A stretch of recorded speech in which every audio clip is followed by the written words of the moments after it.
All right, shalom, shalom. It's your brother Yashimai from the GMS Atlantic Camp. And before I get into this message, I want to start off by giving all praises, all glory, and all honor to Yahweh, Bahashem, Yahweh Shai, Bahashem Kwakadash. And I want to send double honors to the elders and the apostles of Great Millstone, whom will teach well. And a sincere shalom to you, Akim, that are inclining your ear to the 100% truth. So this is going to be a overview of Daniel 8. In the book of Daniel, there are uh, uh, three popular or three well-known chapters that are dreams of the different empires. You know, you have Daniel 2, which shows the statue. Then you have Daniel 7, which talks about the great beast, about four different beasts. Then you have Daniel 8, which talks about talks about the he-goat and the ram. Okay, and so this is what Daniel 8 it didn't get into. And then if the message doesn't go too long, I'm gonna go ahead and get a little bit of information on on Antiochus Epiphanes the fourth. So let's go ahead and start it. Um, I've got some notes pulled up. Hopefully this isn't too much of a long-winded message. So this is Daniel 8 verse 1. In the third year of the reign of King Belshazzar, a vision appeared unto me. Now, Belshazzar is not King Babylon. It's like it is the king of Babylon, but it's not King Nebuchadnezzar.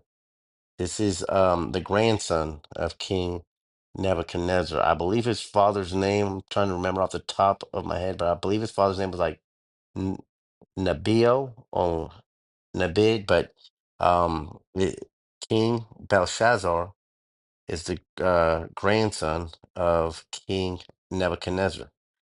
So even unto me, Daniel, after that which appeared unto me at the first, verse 2.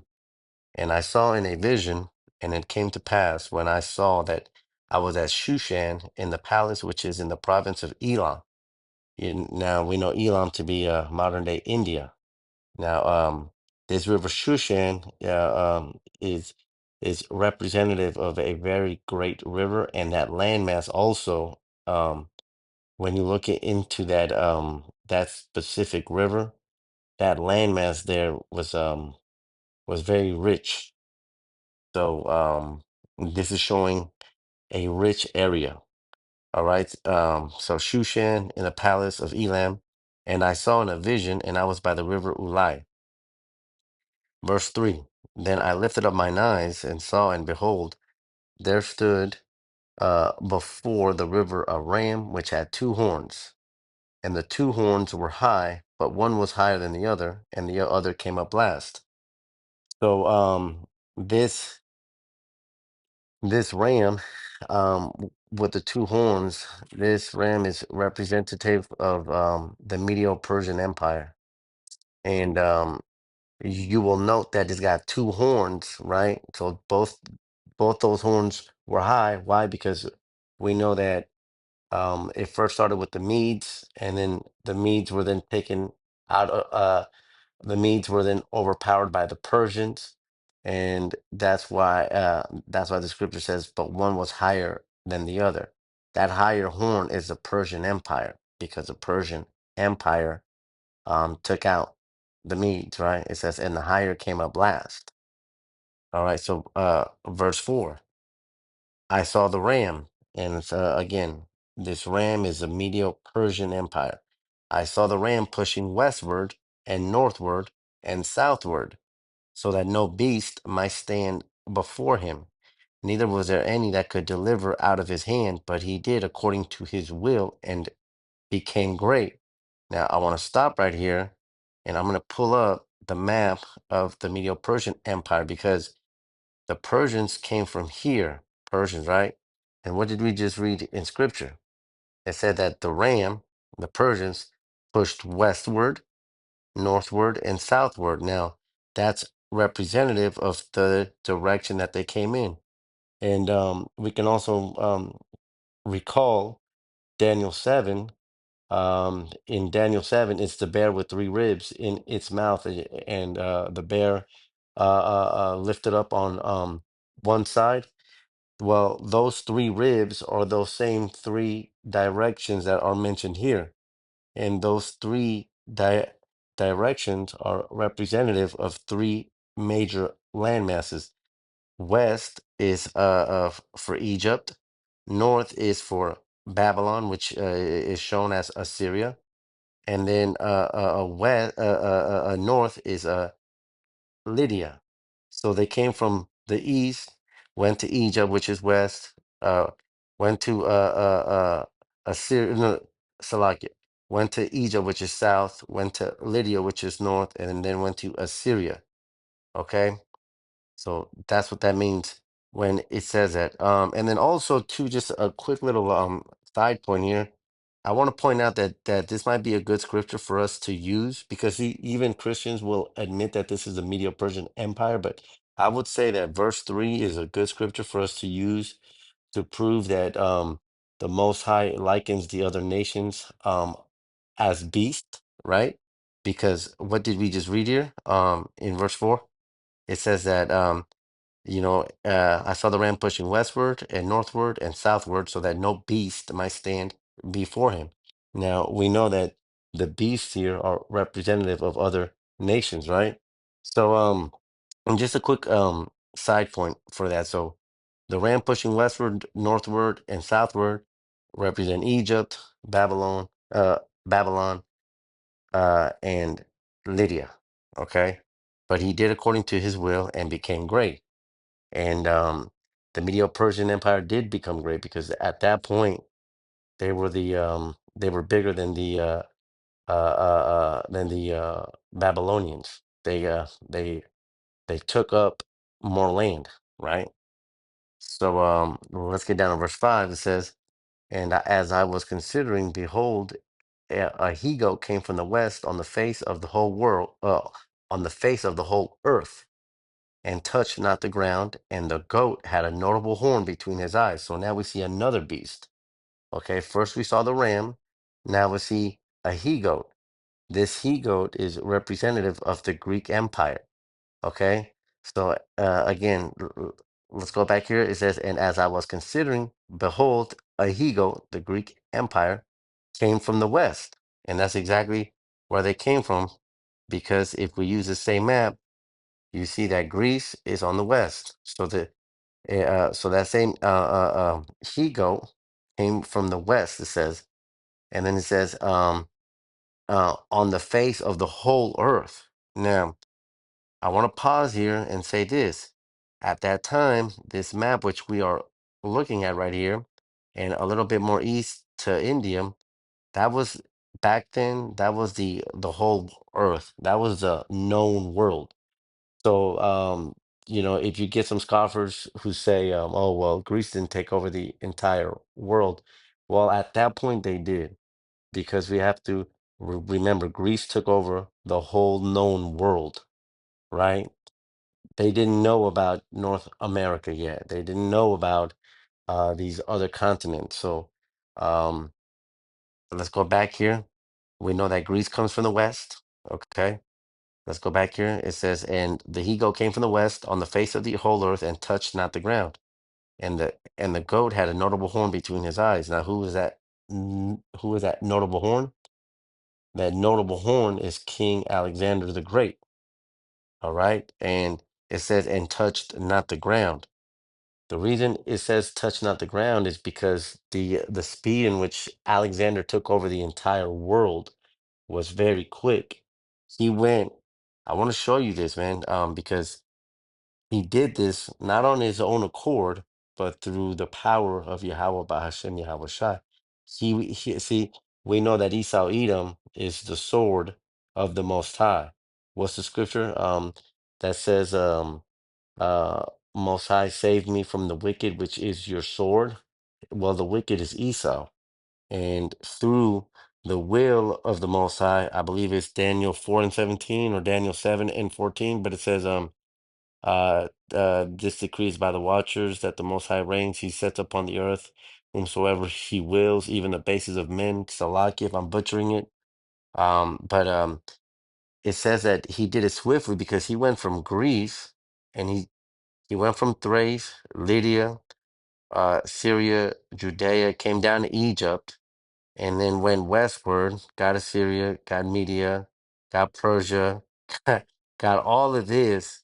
He did that, and if you look at the lesson I did on the Greek Empire, all of this is like 3,000 miles, man. It says it's from Seattle, Washington to Miami, Florida, and he traveled that in battle on chariots, like actual chariots and horses, and he took over all this land in 9 years, man. So when scripture says he and touched not the ground, it's talking about the swiftness that he took over the land in. And I also do want to stop here and go back and say that swiftness goes back to Daniel 7 verse 6. After this I behold, and lo, another like a leopard, which had upon the back of it four wings of a fowl. Now, those four wings, the kind of line up with the verse 5, and touched not the ground. He did it swiftly. And we know that those four wings are representative of the four generals, which we will get into here coming up. It said, verse 5, and had a notable horn between his eyes. Okay. Now let's go down to verse 6. And he came to the ram that had two horns. So the he goat, Greece, comes to the ram with the two horns, which is the Medo-Persian Empire, which I had seen standing before the river, and ran unto him in the fury of his power. Now I'm gonna stop and say this. Um, it says that he rushed. It says that the ram rushed the he goat, which had been standing before the river, and ran to him in the fury of his power. So this is talking about the Battle of Granicus. Why? Because the Battle of Granicus is right here. They had to cross the river from Greece.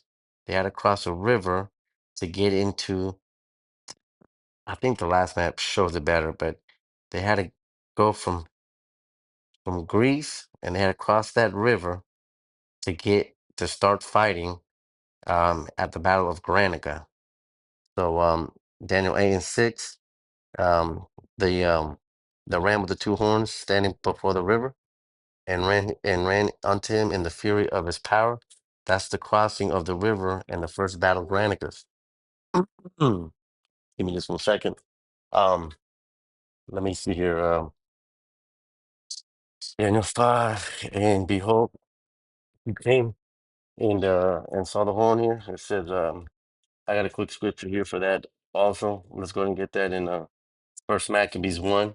And the reason that I'm getting this in First Maccabees 1 is it's very important to line up history, especially scripture. Um, this is First Maccabees and 1. So it says, and it happened after that Alexander, son of Philip, the Macedonian, talking about the Greek, the Macedonian. Excuse me, Russ. Give me just a minute here. Give me just 1 second.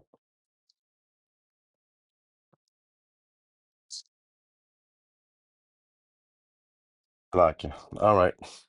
Get back to it. It says, and it happened after that Alexander, son of Philip the second, the Macedonian, who came out of the land of Shittim, had smitten Darius, the king of the Persians, and the Medes, that he reigned in his stead, the first over Greece. All right. So the reason I I got that one there is because it's very important for us, for us to be able to prove these things. So because not only is it historically accurate, but it's also mentioned in the book of Maccabees. Let's continue on. Daniel 8 and 6. No, Daniel 8 and 7. Salakia. Hmm. Daniel 8 and 7. And I saw him come close unto the ram, and he was moved with choler against him, and smote the ram, and brake his two horns, and there was no power in the ram to stand before him. But he cast him down to the ground and stamped on him, and there was none that could deliver the ram out of his hand. So uh, uh, uh, Alexander he took the battle to the Medo-Persians, right? The Medo-Persians didn't take the battle to Alexander. Alexander took it to them. So he ran to them. And then it says he was moved with choler against them. Now let's get that word choler here. Oh shit. Oh, let's get the word choler here. It says let's see if I can get that here. Choler and choler. And that word is marar, and that's to be bitter, to show bitterness, to make bitter. Now, one thing I will say this, and it says he ran to him with choler. So the reason it talks about choler is because he ran to him with bitterness. Now, why is that bitterness?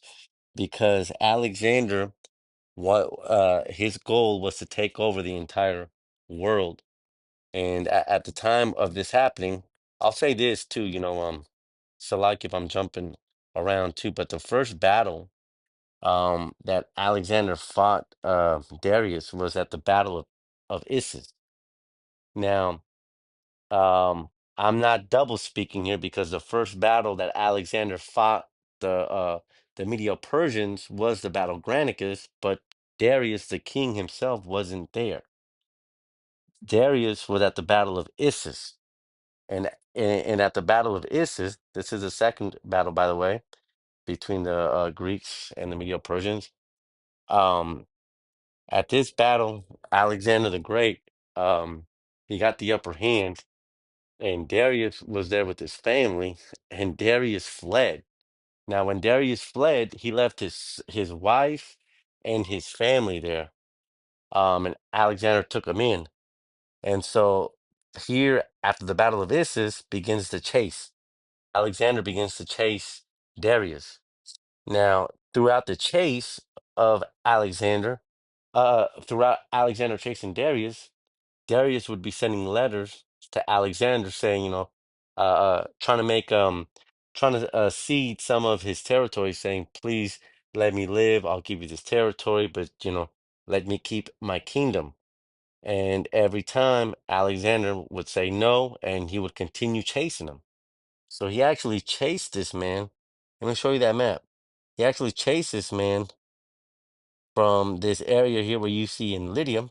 He actually chased him from Lydia, and he would chase him all the way to Bactria. Okay, and uh, uh, um, though it said that he stamped on the horn and broke it, Alexander the Great himself did not kill Darius the Great, but it was actually a relative of Darius, um Bessus. Yeah, matter of fact, and just so that I got this pulled up, um just so that you brothers see the proof here, but Bessus um killed King Darius in Bactria. Okay.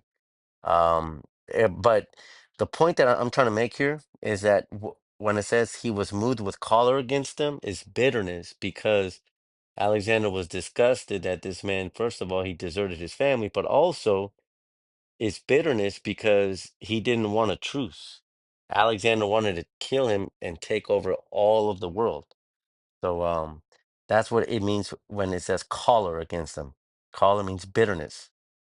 Okay, and so he smote the ram, he broke the two horns, and he did break the two horns because after he killed Darius, he took over everything. He took over the Medians, territory, the Medes territory, and he took over the Persian territory. So he took out those two horns, and there was no power.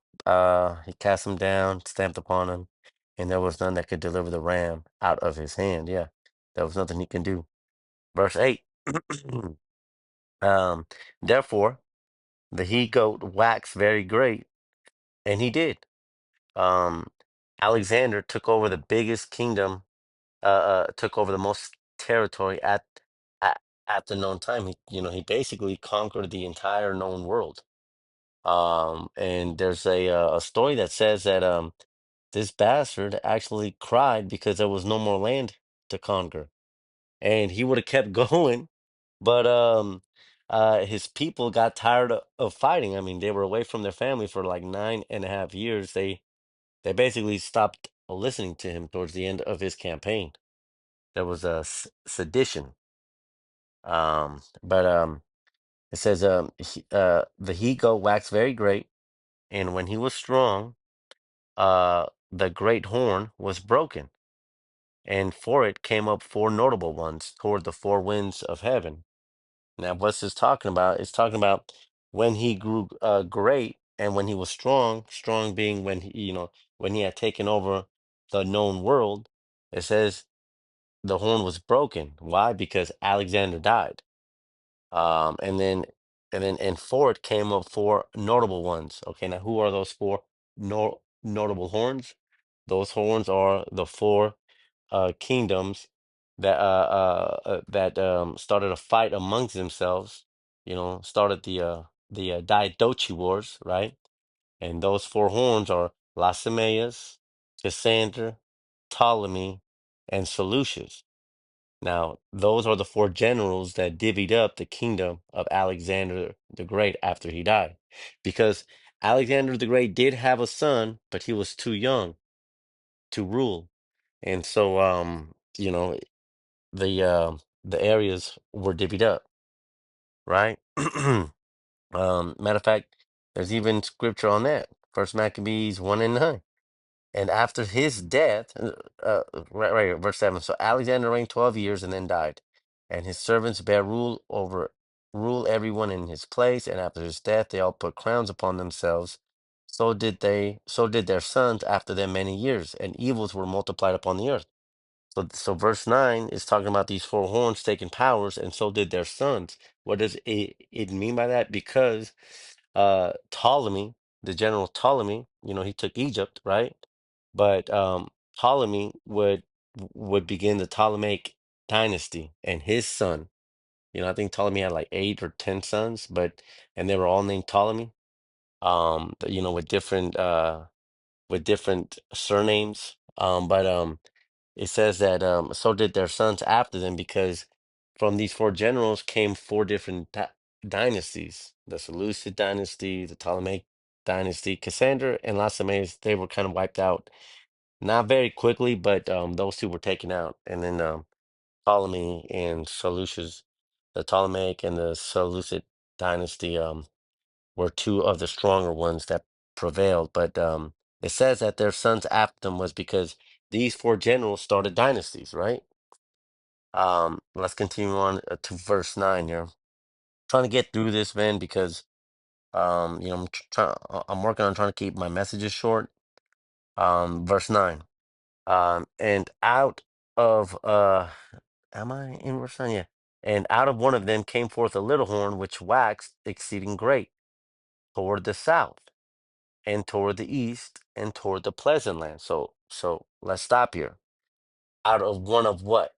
Out of one of the four horns which we just read about in verse 8, says, and for it came up four notable ones. So we just established that those four notable horns were four different dynasties, right? Lacemaeus, Cassander, Ptolemy, and Seleucus. So now verse 9, it says, and out of one of them, out of one of what? Out of one of those four kingdoms, all right, came forth a little horn, which waxed exceeding great. So out of one of those four horns, another horn came up, from within that horn, and that one grew exceeding great. Now, who is this talking about? This talking about Antiochus Epiphanes, or Antiochus the fourth. Now, Antiochus came from the Seleucid Empire. Okay, so that's which of the horns he came. That's which of the horns this little horn came from. All right, this little horn in verse 9 is Antiochus the fourth, and he came from one of the four horns mentioned in verse 8, which is the Seleucid Empire. Okay, which waxed exceeding great toward the south, and toward the east, and toward the pleasant land. Now, the pleasant land is talking about Jerusalem, Jerusalem. Okay. um, Now let's get some more history on verse 10. And there came out of them. I mean, man. let's pause here and say this. The Apocrypha should not have ever been taken out. All right. These Edomites took this out. And I mean, like, you see how beautiful, I mean, we're basically reading First Maccabees 1 alongside Daniel 8 because it lines up so perfectly, man. Like First Maccabees 1 and 10 is breaking down Daniel's Daniel 8 and 9. And there came out of them a wicked root.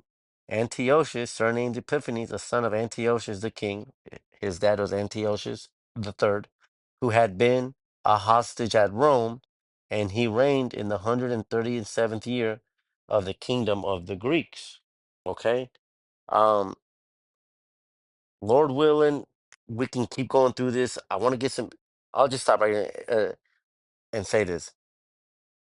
Antiochus Epiphanes, or Antiochus the Fourth, he was a prisoner at Rome. Now, this was somewhat of news to me when I started learning about this because I had read that, and there were other kings that were hostages to Rome. Now, the reason that they were hostages, um, let's just go ahead and get into it. The reason that they were hostages, I think I still got to pull up the apnea, nope, apnea, nope. Okay. The reason that they were the reason that Antiochus Epiphanes was a political hostage in Rome was because I'm going to set the political stage for you guys. All right. So when Antiochus Epiphanes the fourth, whom we're reading about here in Daniel 8 and 9, when Antiochus Epiphanes the fourth came into power, his father, Antiochus the third, um, I'll say it like this: before Antiochus the fourth came into power, we let's get into Antiochus the third, which is his father. Now, Antiochus the third, which is his father, he was he tried to go to war with Rome, and when he tried to go to war with Rome, Rome beat his ass, and when Rome beat him, they basically made the Seleucid Empire, which at the time was being ruled by Antiochus the Third. They made the Seleucid Empire. They started taxing them, saying, "You got to pay us, X amount per year. You got to give us this much corn." And then they started Rome put controls over Antiochus the third, right? So not only did the Seleucid Empire get taxed heavily each year by the Romans, and they had to pay that money. Okay, so they had a financial stress on them. Not only did the Romans do that to him, but they also even they destroyed all of his warships besides 12. They said you can't even have more than 12 warships. And if you do, we're going to take it as a sign of war. This was part of the Apmea Treaty. I've got it in my notes here. Um, Let me see here. Antiochus Treaty of Apmea. There you go, right here. If you brothers want to screenshot these notes for your own edification, feel free to do so. But yeah, so basically, they told him that he couldn't have more than 12 warships. Antiochus the third had to give up all of Europe and all of Asia west of the Taurus Mountains. Um, he also had to surrender all of his war elephants. And then here's the part that I want to get to. Oops, is that because what did we just read in Maccabees? First Maccabees 10. It says Epiphanes, who had been a hostage at Rome. Why was he a hostage at Rome? He was a hostage at Rome because part of the treaty that Rome had put on the Greeks was that part of the treaty that Rome had put on the Greeks was that on top of on top of telling them how big their army could be, um, they Antiochus had to give Rome 20 hostages of whom Rome chose, and those 20 hostages would be prisoners in Rome, and they would be swapped out every 3 years, right?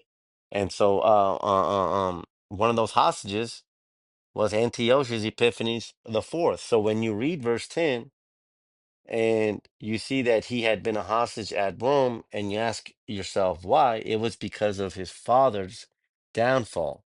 So now, after Antiochus the third dies, um, Antiochus the third has a son, who takes the throne, right?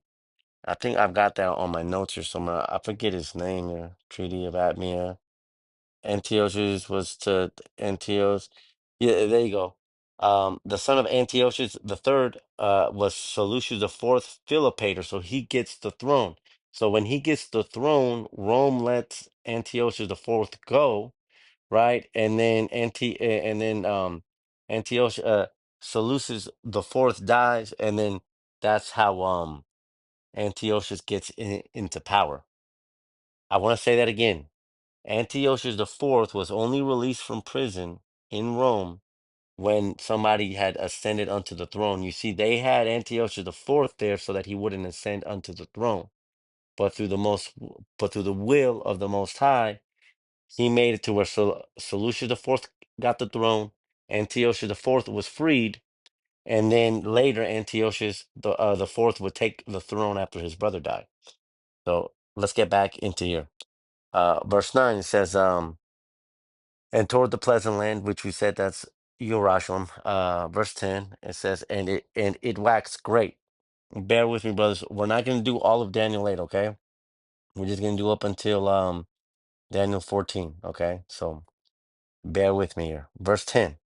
And it waxed great even to the host of heaven, and it cast down some of the host and of the stars to the ground and stamped upon them. Now, what is that talking about there? Casting down the stars here.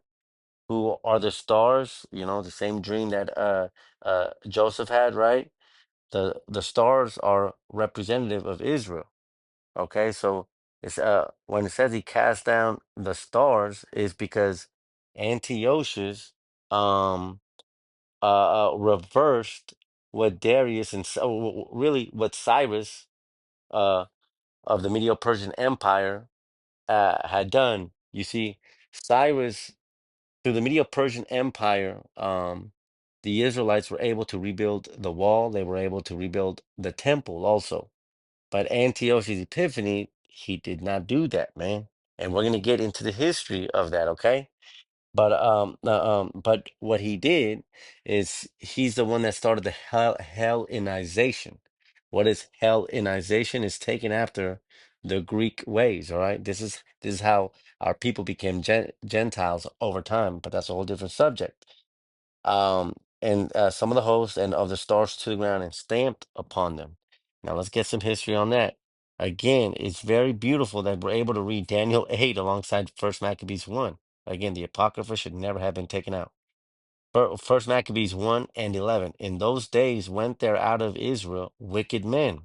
Now, who are these wicked men? These wicked men were enticed by Antiochus the fourth to cast down the stars of Israel. Okay, let me say it like this: the the Edomites had Israelite sellouts that were put in high places to make Israelite to make Israelites who were practicing their heritage stray from it. Isn't that? And that is a direct parallel of what's going on today. You know, we see that through stars, you know, movie stars, actors, rappers, you know, Israelites, you know, the the the the boule, right? The brulee, right? Whatever it is. We see two-thirds put in a high space to take down the stars of Israel. Okay. Who persuaded many, saying, "Let us go and make a covenant with the heathen that are round about us," right? So our own people were trying to have us sell ourselves out. For since we departed from them, we have had much sorrow. Okay. So it's very important to understand this because this here, like this here, is where is where the colonization starts, which is mentioned in the New Testament, right? This is where this is where Israel stopped circumcising themselves, which we read about in Second Maccabees 7, right? This is where we started putting on the Greek hats, right? We started taking after the customs. We stopped, like I said, we stopped circumcising ourselves, and we started taking after the ways of the Gentiles. This is when, okay? So everything that you read about in the New Testament, Romans, Ephesians, Acts, Gentiles, even Yahushua, talking about the Gentiles. This is when we became Gentiles. This is the beginning of it, okay? Um, let's get here. Oh shit. I'm gonna skip down here. No, you know what? Let's go ahead and get it, man. Let's go ahead and get it. It's already starting to be a long one. Let's get First Maccabees 1 and 20 down to 24. And after that, Antiochus had smitten Egypt. He returned again in the 143rd year and went up against Israel and Jerusalem with a great multitude, and entered proudly into the sanctuary and took away the golden altar and the candlestick of light and all the vessel thereof. So this is a desecration right here, right? Mm. This is the desecration. Okay. I'm reading the desecration, verse 22. And the table of showbread, and the pouring vessels, and the vials, and the censers of gold, and the veil, and the crown, and the golden ornaments that were before the temple, all which he pulled off. Verse 23. He took also the silver and the gold and the precious vessels. Also he took the hidden treasures which he found. Verse 24. And when he had taken all away, he went into his own land, having made a great massacre and spoken very proudly. All right. So he entered into Jerusalem, right, on a good accord, and then he destroyed our temple, man. All right.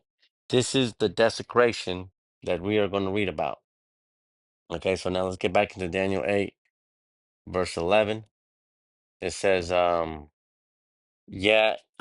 again, still talking about Antiochus the fourth. It says, yea, he magnified himself even to the prince of the host, and by him the daily sacrifice was taken away, and the place of sanctuary was cast down. We literally just read that, right? We literally just read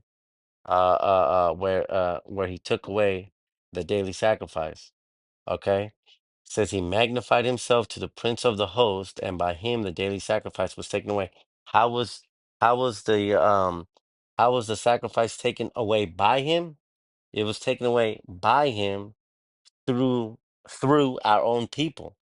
Let's get Second Maccabees 4 and 7. I'm going to show you here how.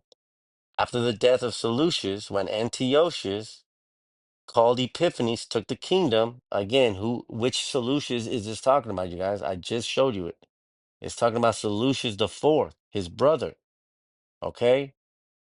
Seleucus the fourth, Philopator, was his brother who took the throne from his father, Antiochus Epiphanes the third, right? But then uh, Salakia, his name was not Antiochus Epiphanes the third. His name was Antiochus the third. All right, so after Antiochus the third died, his son Seleucus the fourth took the throne, but then Antiochus the fourth Epiphanes took it. All right, so that's who he's talking about here. Okay, let's go, let's continue on verse 7. But after the death of Seleucus the fourth, who I just went back to, when Antiochus called Epiphanes took the kingdom, Jason, the brother of Ananias, labored under him to be high priest, promising unto the king, talking about Antiochus, by intercession 303 score talents of silver, and of another revenue 80 talents. Besides this, he promised to assign 150 more, if he might have license to set him up a place for exercise and for the training up of youth, talking about Israelites, in the fashion of the heathen, and to write them of Jerusalem by the name of Antiochians. So what did we just read here?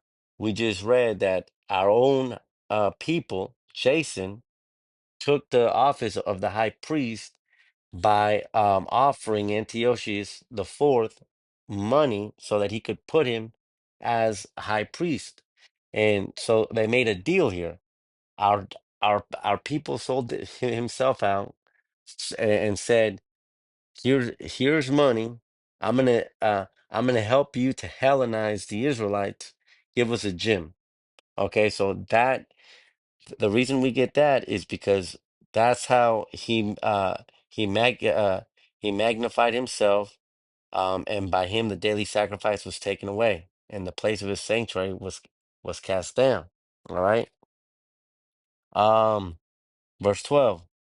And a host was given him against the daily sacrifice by reason of transgression. We just read about it. The host that was given to him was the office of the high priest.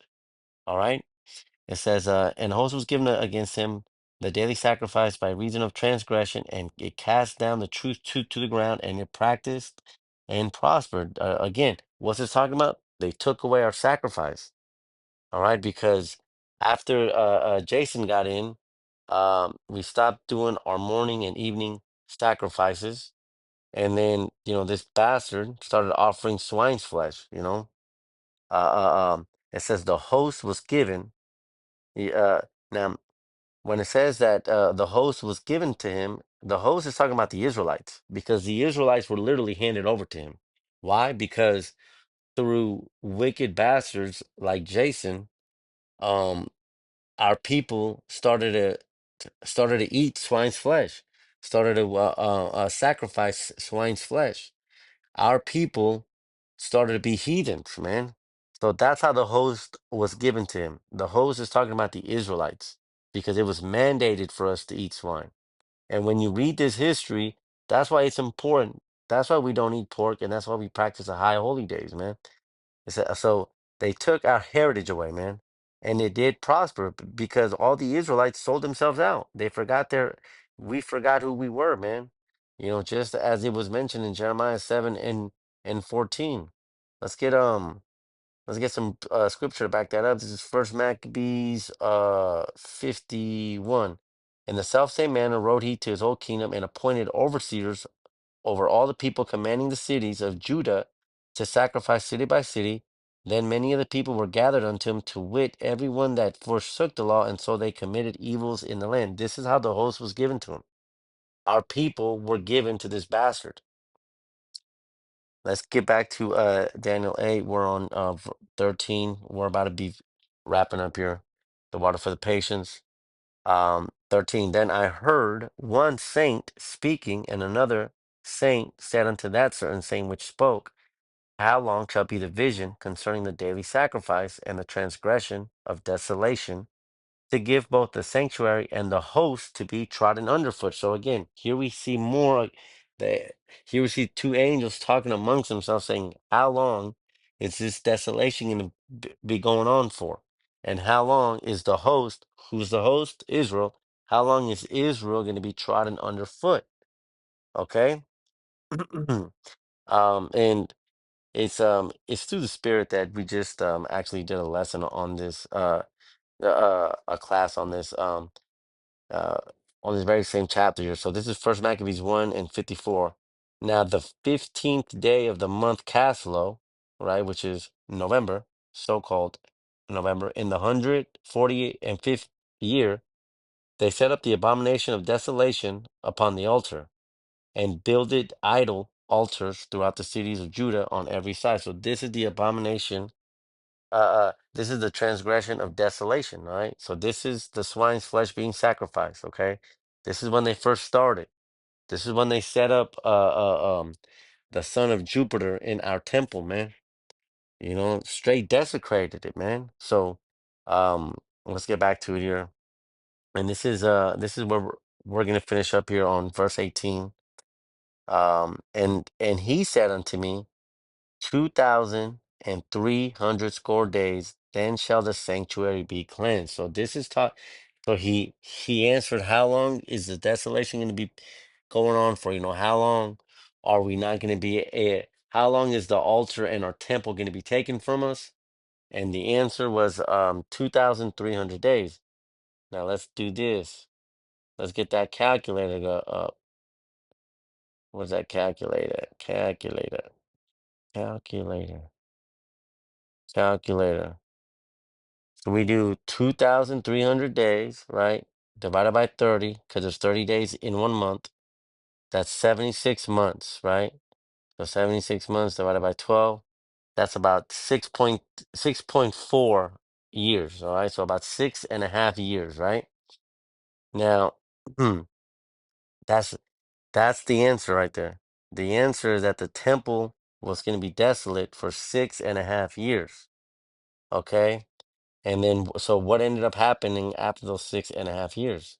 It was cleansed, and here's your proof. Okay, you do you look into the Maccabean revolt, It says right here, the Maccabean revolt was a rebellion led by the Maccabees against the Seleucid Empire, which was led by Antiochus, and against Hellenistic influence. It's talking about the two-thirds on Jewish life. The main phase of the revolt lasted from when? From 167 to 160 BC. So that's about 6.5 years, right? Isn't it wonderful how we get the answer to this and it ends up happening? Here's your answer right here, 167 to 160 BC. That's 6.5 years, man. All right. And what happened after the 6.5 years? Let's get whatsoever now fit at which time they or everyone should leave. No, I'm looking for four. First Maccabees 4. What happened? So this is what happened. So let's go back to 8 and 14. And he said unto me, 2,300 score days. We just showed that 6.5 years. I just showed you that. Then shall the sanctuary be cleansed. Now I'm going to show you that part. Then shall the sanctuary be cleansed, because this actually happened. Verse 38. And when they saw the sanctuary desolate, and the altar profaned, and the gates burned up, and shrubs growing in the courts as in a forest, or in one of the mountains, yea, in the priest's chambers pulled down. Okay, so after they got back into the city of Judea and saw the temple, what did they do? They tore down the old altar, and then we're going to jump down to 47. Then they took the whole stones according to the law and built a new altar and made up the sanctuary and the things that were within the temple and hollowed the courts. They put new vessels into the temple, brought a new candlestick, new burnt offerings, new incense, new tables. And upon the altar they burned incense and lamps that were upon the candlesticks. They lighted that they might give light to the temple. So this is the cleansing here. All right. So the the sacrifice and the transgression of desolation is when Antiochus the fourth stopped the daily sacrifice and made a sacrifice swine's flesh, and that lasted for 6.5 years, and then we cleansed it, and that cleansing, that dedication is called Hanukkah. Okay, and uh, uh, um, boom, boom, boom, boom, boom, and I think that's pretty much it, man. Matter of fact, I know there's just a little bit more here. Let's go down to 23 because from there it starts to break down what we just went over. So let's draw the mind. The policy shall cause. Yeah, right. Let's get 23. And in the latter time of their kingdom, when the transgressors are come to the full, a king of fierce countenance and understanding dark sentence shall stand up, and his power shall be mighty, but not by his own power, and he shall destroy wonderfully, and shall prosper in practice, and shall destroy the mighty and the holy people. This is talking about Antiochus Epiphanes, right? It's, it says that he through peace he destroyed, right? And he did do that because when you read the history, um, well, matter of fact, let's just go ahead and get that history. Let's get First Maccabees 1 and 29 because it said through peace, right? It says, he shall destroy mighty, blah, blah, blah, and his power, transgressors.